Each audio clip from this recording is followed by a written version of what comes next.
Good evening, everyone. Hopefully, I've remembered to actually take myself off mute for once.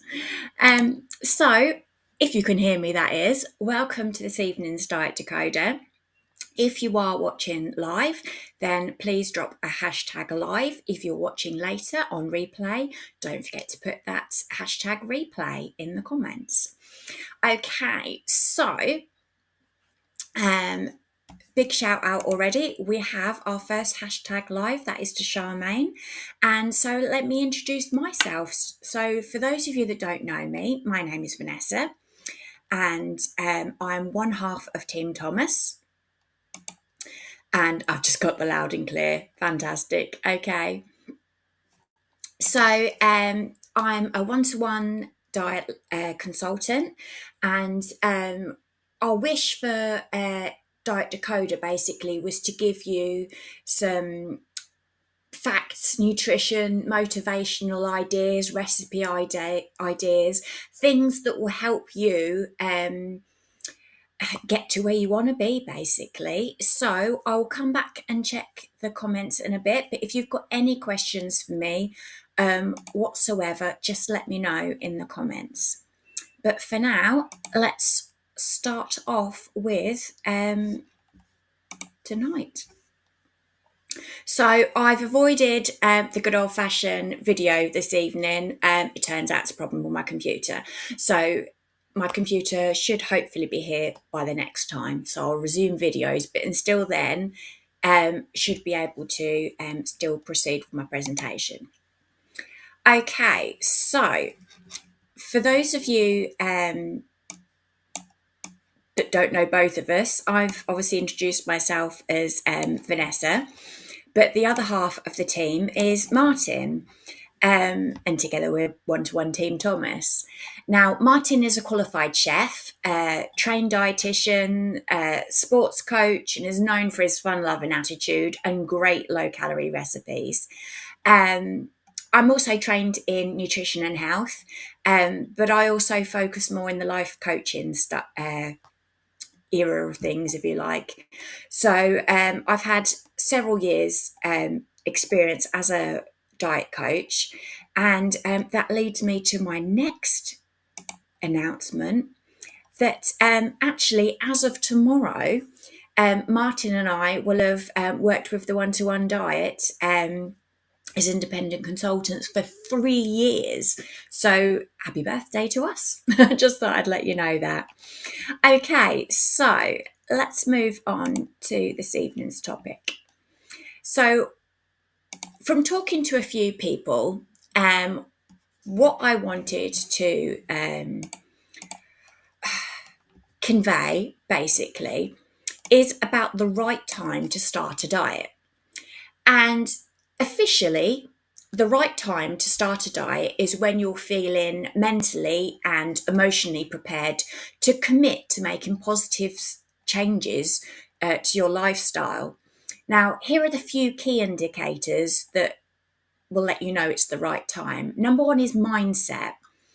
You're going to feel motivated to make those healthier choices, and you're actually willing to prioritize your health and make changes to your eating habits. Number two is readiness.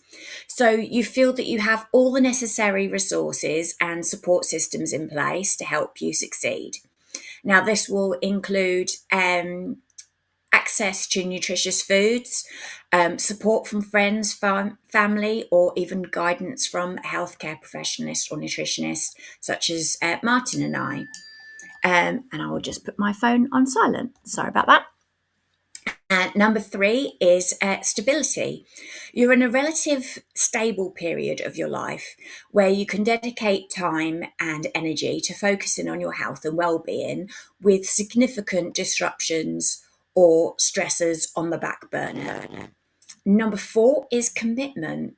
You are committed to making long-term changes rather than seeking quick fixes or short-term solutions. And you understand that sustainable weight loss takes time and consistency. And number 5 is health concerns. It might be that you've got specific health concerns or goals that require dietary changes, such as managing a chronic condition, improving energy levels, or reaching a healthier weight. So remember that whilst there's no one size fits all approach to starting a diet, what works for one person may not work for another. So it's important to listen to your body, set realistic goals, and always seek that support when you're needed. And if you're unsure about where and when to start, considering getting in touch with a healthcare professional who can give you some guidance based on your own individual needs. Ultimately, the right time to start is when you feel empowered. But that said, there is a thing called the diary of excuses. So, this is basically where you look at the year as a whole and you think, well, I can't start in January because it's New Year. February is Valentine's Day and Pancake Day. Oh, then we've got Mother's Day and I might want to go out for a meal. Oh, it's my son's birthday in July. Oh, and it's Easter in April. It goes on to holidays, Halloween, and then it's Christmas before you know it again. And you've actually gone the whole year without started. But here are the common reasons for not starting. And number one is that perceived difficulty. Many people believe that dieting is difficult and restrictive, which can actually discourage them from attempting to start, let alone looking at their diary.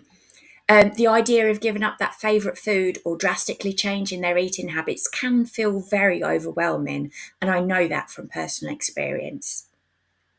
Number 2 is actually the fear of failure. Now, some individuals fear that if they fail to stick to the diet or achieve their weight loss goals instantly, then they failed. And that fear of failing actually stops them from starting in the first time because it can be paralyzing. Number 3 is that lack of motivation.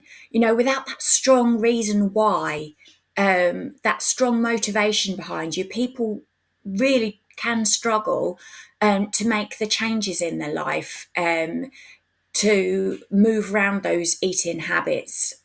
So without that clear goal or purpose, it's easy to procrastinate, just like that diary of excuses, and you don't start at all. Number 4 is social pressure. Now, this is a social situation that can present challenges to dieting, such as feeling pressure to conform to social norms or expectations around eating food and eating out, even. The fear of standing out or being judged by others, or even if it's your doctor telling you to lose weight and you don't feel you have to. Number 5 is previous negative experiences. So, negative experiences with past diets or weight loss attempts can create feelings of skepticism about trying again. So, if someone's tried and they've felt that they've failed to lose weight in the past, they might be reluctant to try another diet. Number 6 is lack of support. Lack of support could be from friends, family, healthcare providers, because you really do need that encouragement and guidance. It's so easy to feel isolated and unsupported otherwise. Number 7 is perfectionism, if I've said that right. So some people feel that you have to have an all or nothing approach to dieting, otherwise you failed. That is the only way to success is to be 100% on, which is pretty intimidating, and it can also lead to feelings of anxiety and self-doubt. The last one is unrealistic expectations. So if you feel that you're going to drop a stone in a week, and you're expecting those rapid results, a stone each and every week, you're going to become disillusioned pretty quickly. With our diet in particular, on the lowest steps, yes, on average, our clients are losing a stone a month, but that's not a stone a week, you have to think of your body as Amazon Prime almost, it's really quick to get it, but not always easy to return it. So there's my little analogy there. But what we need to do is address those barriers.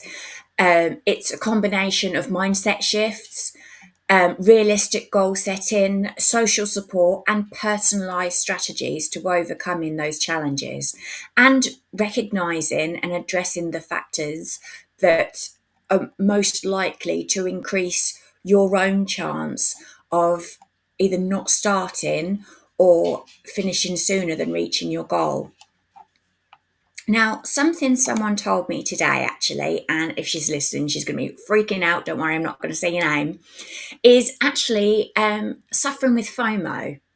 Now, she said that FOMO, the fear of missing out, is what she finds the hardest.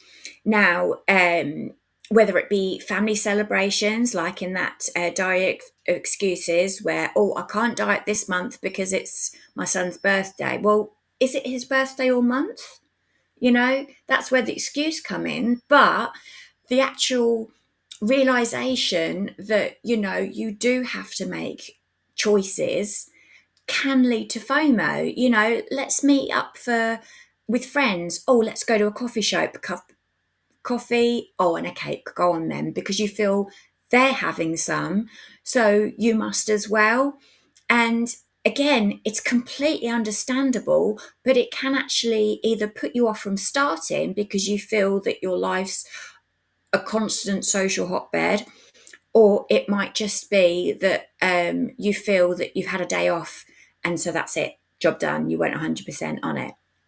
So first of all, I want you to think about focusing on what you can have. So instead of dwelling on what you can't eat, shift your focus to all the delicious and nutritious foods that you can enjoy. Get creative in the kitchen, get some healthy recipes out, explore new ingredients. Number 2, plan ahead. So knowing what you're going to have for throughout the day can really alleviate the fear of missing out. So if you've got a lower calorie evening meal planned out, it's not going to hurt if for that one day that you see Susan at the shops, that you do have a little bit extra because you're going to balance it over the day. And also you're then less likely to stray because you've given yourself permission to have XYZ, because later the day will all be balanced. Now, obviously, there are just complete health alternatives. Something when I was talking to her, we were laughing about is that we treat ourselves with food. It's what you do to a dog, isn't it? Good boy, have a treat. We're not dogs. Do we need treats? Yeah, but it doesn't have to be, a Scooby snack. It could be anything. It could be, yes, you can have lower calorie versions of the same thing. And as you're aware, if you've seen this before, Martin is absolute whiz in the kitchen of converting recipes into lower calorie versions. And I've also got some dessert ideas for you later, just as a little sneak peek. But it also might be that, there's something else that you can do instead, which I'll come back to in a minute. So as I said, practice moderation. It's okay to indulge occasionally, as long as that is in moderation. Allow yourself that little thing so that you don't feel deprived. Now, this is where I was saying about doing something else as a treat. Keep yourself busy. Keep yourself occupied with activities that don't revolve around food. So if you are spending time with your friends, you don't have to go to that coffee shop. What about meeting up to do a mutual hobby, or taking up a new interest together maybe? Although I will say I did go to Zumba with one of my friends many, many moons ago, and she didn't want to go with me again because I get my left and right confused a little bit, and I did jump on her feet. So maybe not Zumba with me, but it could be exercise with a friend. It could just be walking around the park. It could be Inita Nasa, whatever it is that you enjoy doing. What about even a book club? And your reward is to read the next section of the chapter. And then again, it's something to talk about. And the more you're talking, the less you're eating as well. That's not helpful, but that's just something off the top of my head. Okay, so focus on those non-food activities. Instead of always meeting up for meals, suggest something else that you can do. So that fitness class, try walking or something. Shemaine's just put in the comments there, walking 5K on a park run. Absolutely fantastic. You also said here that, you procrastinate. Sometimes it's like you wait for the merry-go-round to go around, and then it's a few more times before you can get on. Always hoping it's going to slow down, but with life, it never does. Absolutely true. And this is why I wanted to point out that diary for you. I'm not saying everyone's making an excuse, because I know there are genuine reasons why people do not start. Again, as I was talking to this lady earlier, I know myself, several years went past when I knew I would feel better within myself, feel better with my health conditions if I could just lose a little bit. But I didn't, because it felt too overwhelming. I felt that I'd done it before and I couldn't do it again, So for me, I had to swap diet. I had to swap my habits. I needed something more simpler, which is ultimately why I went to the one-to-one diet. But which is the next thing, seeking support. So talking to your friends and family members. You'll be surprised, because a lot of them will actually understand what you're going through, and having that support system can make a big difference, especially with feelings of missing out. So remember, it is absolutely normal to have moments of perceived weakness when you are going about your day. As Charmaine just said, that merry-go-round doesn't slow down or stop. What does matter is how you deal with it. So staying focused on your goals, and I've just completely lost the track of my thoughts, sorry. Staying focused on your goals and being kind to yourself, that was it. Because if you're not kind to yourself, that can lead down other self-destructive paths, which again then can lead you back into that vicious cycle of emotional eating, which I'm sure has plagued a lot of us. So let's start off with the scenario that you're going to the park run with Charmaine, and she says there's lots of people that walk it. So just because it's called the park run, you can walk it, and that's perfectly socially acceptable. You're having a bit of a chatter. You're going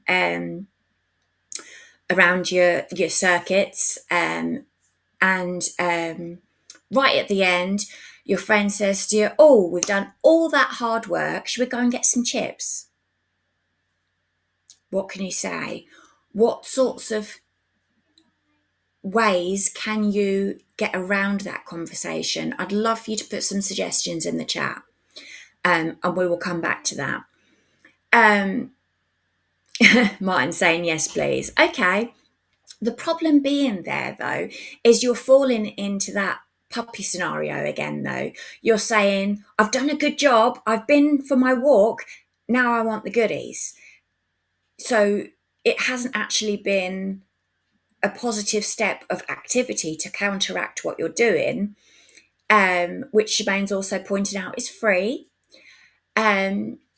What you're actually doing is you're treating yourself, which is then helping you get no further forward. So what you actually need is a plan in place of to avoid the food being the treat. The treat is spending time with your friends, isn't it? Having a natter, wandering around, getting in the good fresh air, Martin's saying that when they're on patrol at Coast Guard, you get your lunch, and it is normally a chip shop. So this week he went to the cafe next door and got a chili chicken salad. Fantastic. So that is a small change that Martin has made. He is still eating with his colleagues. He's just not eating the same as them. So he's still involved in the chatter. He's still got all of that physical activity, which is positive because he's up and down patrolling. But he's not then rewarding himself with the food. As Charmaine's saying in the chat there, the company is the treat. So what about something else, Oh, now we've walked 5K, why don't we go back to mine and we'll stick a film on and we'll just chill out in our jammers? Well, not jammers unless it's family, but just that would be weird. What I mean in your comfy clothes. So, yeah, I knew what I meant. Anyway, let's move on, shall we? So when I talk about health, having things that you desire in moderation, what I'm talking about is not every meal, not every day. But if there is a day where you're going to have something particularly different, if you are going out for Mother's Day, Sunday roast, for example, you're going to want to have something a bit lighter in the evening. So I have some recipe ideas for under 200 calories, which also coincidentally fit in with step 2.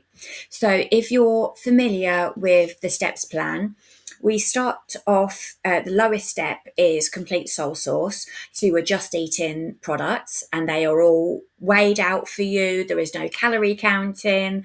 It's very simple to make, no fuss.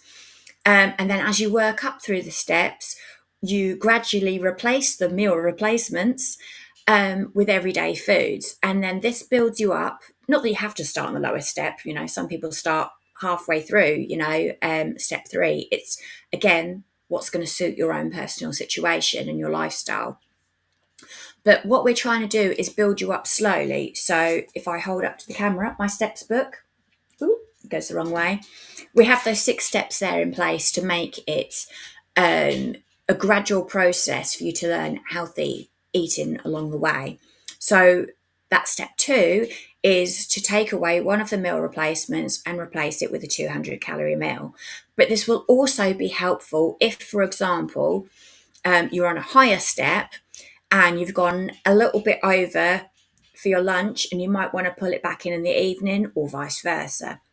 So the first one I have found, sadly without a video because obviously my computer's playing up, but I hope to have it ready for next time. So this first one is a tuna salad that is stuffed into a bell pepper. So, excuse me. You'll see the ingredients are on the screen there, and I will make a recipe card for them as well. But basically, you're cutting the top of the pepper, removing the seeds and membranes, and then getting the mixing bowl with the drained tuna, diced cucumber, tomatoes, red onion, low-fat Greek yogurt, mixing it well to combine it, seasoning the tuna mixture with salt, pepper. Again, don't forget I talked about some great herbs and spices combos as well. That was on my social media. And then you place the stuffed pepper on a baking tray for about 15-20 minutes, or until the pepper's tender and slightly charged around the edges. And then remove it from the oven, allow it to cool slightly, and garnish it with chopped herbs. So that's the first one. The second one is good old-fashioned chicken and veg. Now, when you look in the steps book, step 2 is a combination of vegetables and protein predominantly. It's more step 3 when you start adding in your carbs and your dairy products. So that's why you see, these don't have carb overload on them. And it's not because we're a carb-free diet, it's because our products do have some carbs in them. We're a low-carb diet initially until you've worked up to that healthy goal weight. So again, I've put steamed broccoli, but 80 grams of vegetables is approximately 20 grams. So it doesn't have to just be broccoli. You can mix and match it. But again, it's another simple one to do. Preheat your grill, season the chicken breast with salt and pepper on both sides. Put the chicken breast on the grill for about 6 to 8 minutes on each side, or until cooked through and no longer pink in the middle. Make sure you turn the chicken as well so it's even for grilling. And then while the chicken's cooking, you steam the broccoli florets until they're tender but slightly crisp, which is about 4 to 5 minutes. And then once the chicken is cooked through and the broccoli steamed, remove it from the heat, serve, and eat with the broccoli on the side. And you can always put some fresh lemon juice over the top as well for extra flavour. The third one, I missed on this slide. Obviously, we do sell the step-up meals as well. They're also 200 calories. So you've got the chicken curry with rice, you've got your beef casserole with potato slices, and your chili and potato wedges there. Okay, so that third recipe I found was grilled salmon with roasted asparagus. So again, we're talking about 180 calories of protein and 20 calories of vegetables. Now, this is just asparagus because that's what's in the picture. But again, you can mix and match your veg to suit. And again, you can grill your salmon on a medium to high grill. Place the asparagus spears on a baking sheet lined with parchment paper. Spray it with that low-cal olive oil spray, seasoned to taste, and just toss it well to coat it evenly. Place the salmon on the same baking sheet, skin side down, again seasoned to taste. And then you can grill or roast the salmon for about 10-12 minutes until the salmon's cooked through and flakes easily with a fork. And the asparagus should be tender but slightly crispy. Again, once cooked, you've done it all in one pan. You simply serve it, put the roasted asparagus on the side, and again, put lemon on it if you want. So there are 3 parchment paper. Oh dear, what did I say? Okay, don't know what I said. Okay, so let's move on to a few recipe ideas, a few pudding ideas. So you may have had a large dinner, parchment pavement, brilliant. Okay, well, last time I said, what was it? Gently take in an exhaled breath, or I got something completely the wrong way around anyway. So of course I had to do it again this week. It would make sense. So, okay, pudding ideas. Again, now if you're on step 2, this could be one of your products. If you've had that 200 calorie meal, you've still got your other products that you can use. So the first one is simply to use half of one product, half of a bar, half of a shake. For this one, I've done half of a peanut crispy bar, half of the chocolate shake, and I've made that with the mixer mousse, which is a good source of collagen, but it's pretty much gelatin based. Make your crush half your bar up, put most of it in the bottom of a jar. Make your shake up with the mousse to give that angel delight consistency after you put it in the fridge, and then just sprinkle the remaining last half of your peanut crispy bar over the top, and you can have the same again next time, or share it between 2 of you. Now, a similar idea again, but just letting you know you can do it with all flavours. I've gone for a chocolate chewy bar this time, but there are so many different bars, there are so many different shakes. this next one does it as a trifle. So this time you've incorporated your mixer mousse with the water flavouring, and you've made that jelly. Then you've put your shake with the mixer mousse in it to give you that like creamy moussey layer, then a slice of jelly, and so you've made it up more like a trifle. Again, although this is using the water flavouring as well as a shake, it's still 200 calories. And another idea with the water flavouring, simply to freeze them. Now, I have done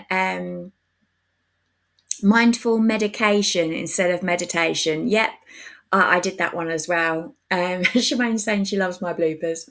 So again, yeah, you can get some shot glasses with lollipop sticks or ice cream molds, and you can make yourself some lollipops. Or what about some jelly sweets? So you could have these in between meals. So that's literally water flavouring of your choosing with the mixer mousse again. So there are a few different low calorie ideas, so that if you are going to be a little bit flexible on one day, on 2 days even, you can still pull it back so you don't feel like you've blown the diet. And I've just realised I've been talking more. So I'll move on to my next screen then. It's just a little motivational moment, really, a nice place to end with. It's just that if you're finding it tough to stick to your diet, just remember that every step you take towards your goals, no matter how small, is progress. It's okay to have setbacks along the way. What matters most is your commitment to getting back on track. So, like I've just mentioned, you could just have a smaller calorie meal in the evening if you've overdone it at lunch, or if you're planning to overdo it in the evening, cut back on lunch a little bit. You've still been on track with your calories and you're still on plan, but you still had a bit of flexibility.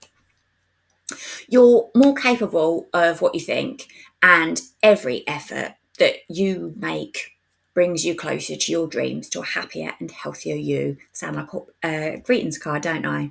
So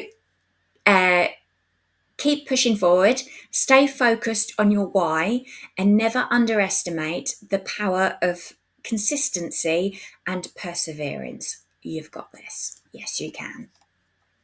Okay, so I am going to say thank you for watching this evening, and I believe Martin will be back next week.